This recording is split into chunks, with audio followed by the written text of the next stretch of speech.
તમારે કોઈ સાધુ સાથે સારો સુમેળ થાય છે ત્યારે સમજવાનું કે આપણા પુણ્યો પાક્યા છે.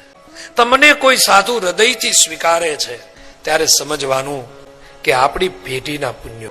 અને કોઈ સાધુ આપણા ઘરે આવીને ભોજન પ્રસાદ લે છે ત્યારે સમજવાનું કે આપણું દુઃખ અને દરિદ્રપણું જવાનું હોય છે ત્યારે કોઈ સાધુ આપણા ઘરે આવીને ભોજન લે છે. સાધુનું આગમન, સાધુની પધરામણી બહુ વિશેષ મહત્વ ધરાવતી.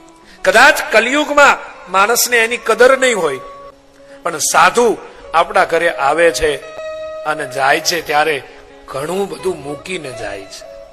આજ રૂડા સંતો રે એ પધાર્યા અમારે એવો રૂડો આનંદ